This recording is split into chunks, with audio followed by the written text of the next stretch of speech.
Hello everybody and welcome to another video, and today I'm going to be looking at a band who, well, they actually sent me an email earlier in the year asking me to look at some of their material, so I'm finally managing to get around to it now. I've got so many bloody requests for material from bands at the moment. But anyway, we're going to be looking at a band called Rise to the Sky. Now, they did send me a little bit of information about the band. Having a look around on the internet and stuff, I couldn't really find much more information about them, so, you know, there's a small amount, but not a huge amount of information about them. And what I have is Rise to the Sky is a one-man atmospheric death doom metal band from Santiago, Chile. They released their first album, Moonlight, in late 2019, and then in mid-2020 they released an EP entitled In the Grave of a Forgotten Soul, which displayed a new sound for the band, taking on a more atmospheric funeral death doom style of music as compared to the sound of their first album, Moonlight. It was quite a drastic change in sound, apparently. Now,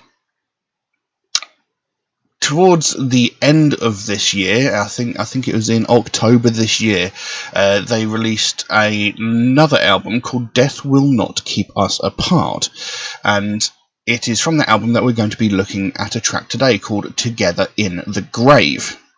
Now, from what I've read, Death Will Not Keep Us Apart is a concept album which tells the story of a couple running away from death.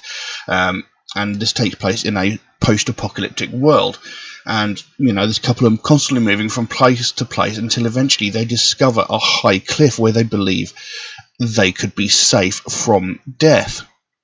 However, only the man of the couple is able to make it to the top of this cliff, with the woman falling behind and unable to make the entire climb. So upon seeing that his beloved is unable to make it to the top of this cliff and faces a certain death should she remain there, he decides to join her so that they can both face together and hope for an eternity together in the afterlife, which is quite a beautiful little story, really. So there is an all-encompassing story to the album. I believe the album is nine tracks. I have yet to listen to it. I may even write a full review of the album afterwards. I mean, I know it's already out, but, you know, couldn't hurt, could it? So, yeah. That's all the information I can give you about the band and the album. Like I said, we're looking at a track called Together in the Grave, which is the third track off the album. I do have lyrics here. There doesn't seem to be very many lyrics, so you know, that we shall see. I believe the song is around about 5 minutes, so it's probably going to be a mainly instrumental track. We don't know. So yeah, I'm just waffling on now, so we'll jump into the track Together in the Grave by Rise to the Sky. Let's have a look and see what we get. Here we go.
And there we go.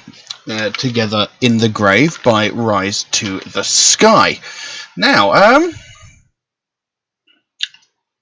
as I suggested, you know, it's going to be mostly instrumental with a little bit of vocalization over the top, and I'd not actually noticed until this point that the lyrics themselves are repeated throughout. But musically, I really, really liked that. It had such a nice sound, such nice melodies going on to it. I really liked that piece of music. You know, I'm gonna have to check out. Excuse me. I'm gonna have to check out the rest of the album, and see what the rest of it's like. Because I've seen the lyrics for the whole album, and there's a lot more lyrics to other tracks. This seems to be the shortest lyrical track on the album, and this is actually the only single they produced from the album before releasing the album. So, you know, I'm not entirely sure maybe that this was possibly the best track to put forward as the first single, but it did musically. It sounded great. I loved the sound of it, and you know, this, got to remember, this is just one single person doing this. Now, the lyrics pretty much, they reflect what I said at the beginning, you know, about what the story is. You know, this couple that are trying to avoid death and, you know, discovering that one of them can't make it to the top of this mountain or cliff or what have you, decides to go and join them so that they can face it together. And the lyrics are quite simple. Excuse me. It says, "No, before I die alone, I'd rather die along. So we will leave this place together in the grave. No sorrow and no pain, together in the grave." And then that gets repeated a second time. "No, before I die alone, I'd rather die along. So we will leave this place together in the grave. No sorrow and no pain, together in the grave." And then right at the end of the track, just before it ended, it goes, "No, we won't die alone in this place, together in the grave." So very, very simple lyrically. And, you know, it gets the point across pretty straightforward. It's like, no, when I die, I don't want to die by myself. I'd like to die by the side of this person that I care so much for. So, you know, we will die together, and we will be together in the grave, in the afterlife, etc. That is pretty much all it's saying. So, you know, pretty straightforward, gets straight to the point of the story of the actual whole album. And, you know, I think it worked very, very well. I'm intrigued to investigate the vocals more in some of the other tracks, because, I don't know, there's something a little bit about the vocal style I'm not too sure on. And like I said, it could just be from this one specific track. I need to check out the rest and see what goes on. I mean, they were very well performed. They may get a little bit swamped by the music occasionally, but all in all, I actually liked the track, and I'm going to look back and check out the whole album, and I'll possibly, more than likely, write a full review of the album. I haven't actually done one of those in a while. I haven't actually been offered an album to look at and to check out for quite some time. So I think I'll be doing that. And like I said, you know, they've gone for a more sort of funeral, death, doom, and atmospheric sort of sound compared to their first album. So I actually want to go back and listen to the first album as well, Moonlight, to see what the contrast is between the two. I believe you can actually listen to the full album of Moonlight on YouTube. But I'll put links below to some places where you can listen to the music. I mean, you might be able to find it on Bandcamp or something like that. I'll have a look around and I'll put links to it below. So should you be interested, you can go and check it out for yourself as well. But yeah, I quite liked that. Yeah, so I'm going to go back. I'm going to listen to Moonlight, and I'm going to listen to the full second album, Death Will Not Keep Us Apart, and I'll see if I can find that EP as well, In the Grave of a Forgotten Soul. So I'll have to see if I can find that as well, because that's the transition. The EP is the transition between their original sound and the sound of this album. So, you know, I'm quite intrigued to see the way they've developed literally over the space of 2 years. You know, the first album came in late 2019, the EP came like in the middle of this year, and the album came out just 2 months ago. So, you know, I'm curious to see how they've changed. But overall, I liked it. I thought it was good. You know, I could quite happily listen to just an album of the music alone without the vocals. But I mean, the vocals, obviously, they add the story to it, and everybody knows I love it when songs have meaning, when they have a story, when there's, you know, something being brought across through the music. So, you know, all in all, I like it. But I can't really think of much else to say about it. You know, it was good. It was very, very good. I like the fact that there's a story to it, and it's quite a beautiful story as well. You know, wanting to stay by the side of this person that you love and care about, and not wanting them to face death alone, and not wanting to face death alone by yourself, and hoping that in going together, you will be permanently by each other's side for the rest of time. It's beautiful. But yeah, can't really say much else about that, so I'll leave that as it is. Now, if anybody would like to suggest a track for me to react to, then please do so. By all means, you can drop a comment in the comment section below, or message me on my Facebook or my Instagram, or you can even message me through my Patreon as well, where you could also help to support this channel, which would be a great help to me. There is an option in Patreon where you can get your suggestion jumped to the front of the queue, should you so desire. There is a limit on how often you can do that, but that's just to be fair to other people who suggest tracks through regular means, such as Instagram, Facebook, and YouTube comments. And if you do suggest a track through those regular means, do know it might take me a while to get around to your suggestion, since I do get suggested so many tracks every single day that, you know, I can't record the videos fast enough, and, you know, I can't keep up with how fast the list is expanding. But I do write down every single suggestion I get, so it'll get done eventually. It's just going to take me a while to get around to it. Also, Metalhead Reacts is a proud supporter of the Sophie Lancaster Foundation, a British-based charity whose main goal is to put an end to hate crimes. Well, that's their only goal, really, is to put an end to hate crimes. And, you know, one of their main focuses is hate crimes against people of the alternative culture, and that's something I believe in very, very strongly, because it's something that's been going on for years. It's been going on for decades, and it's something that is vastly ignored, and is one thing that really needs a lot more attention bringing to it.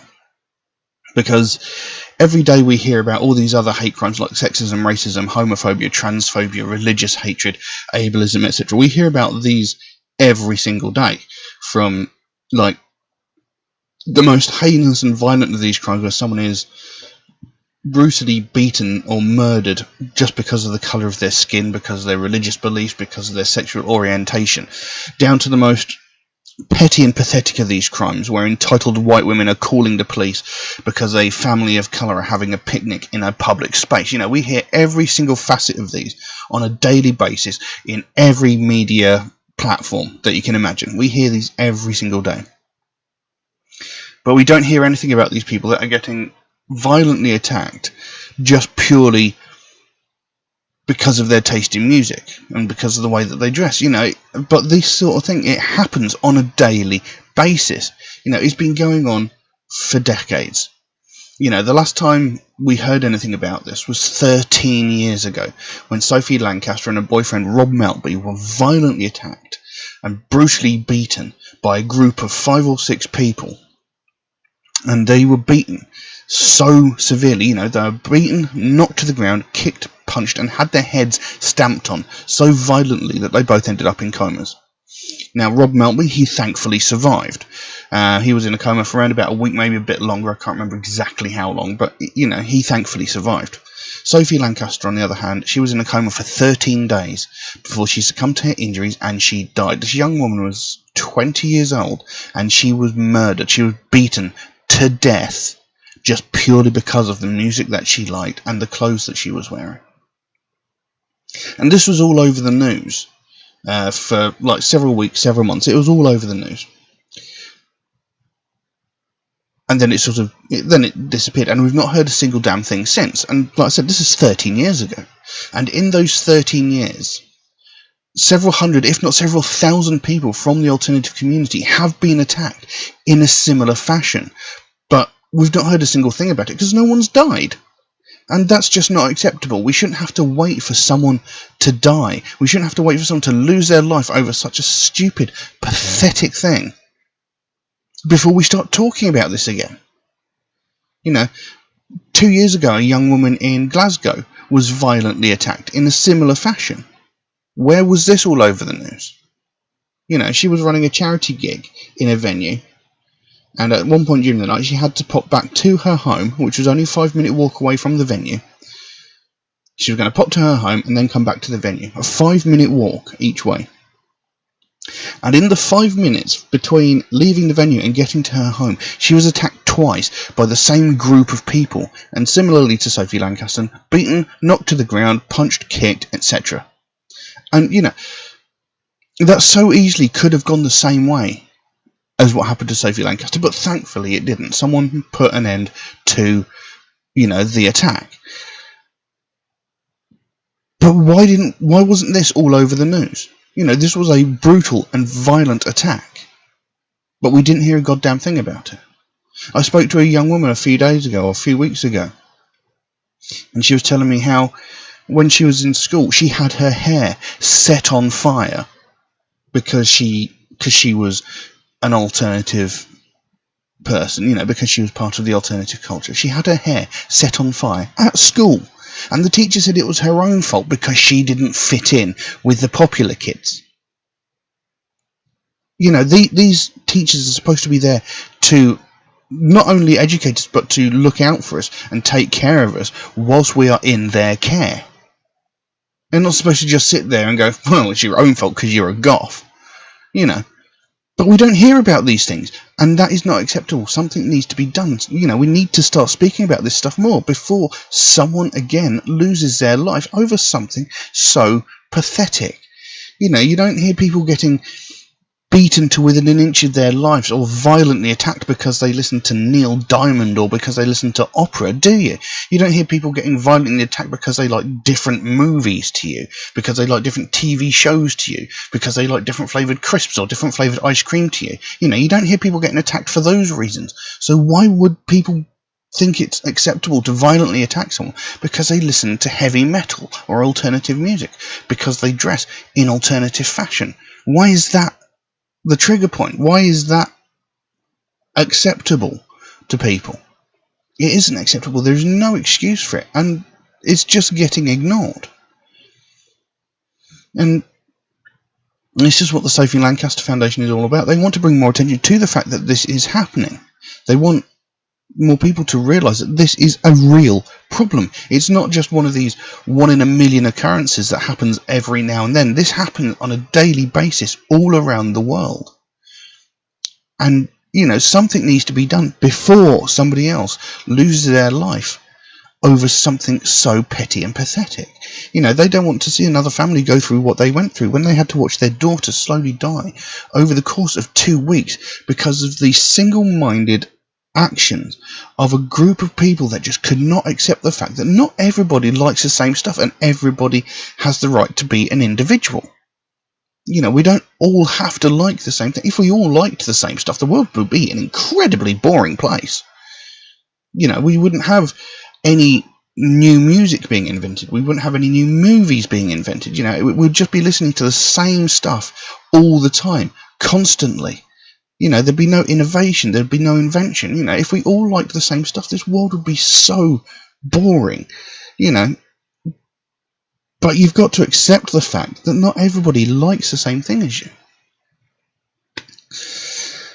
Bit of a rant there. But, I think it's very important before something like this happens again. We can't allow it to happen again. It should never have happened in the first place. So if you'd like to find out more about the Sophie Lancaster Foundation, there's a link to their website in the description below. You can go over there, find out what they're working on at the moment, and find out what their goal is, because they can explain it a lot better than I can. And if you can help them out in any small way, obviously don't feel obligated to do so, but if you can help them out in any small way, whether it's a small donation through their website or something as simple as like one of these Sophie wristbands from their from their website. You know, they've got a whole bunch of other stuff. You know, but the smallest amount can make the biggest difference. And the sooner we bring more attention to this, the sooner we get more people talking about this, the sooner we can help to stamp out prejudice, hatred, and intolerance everywhere.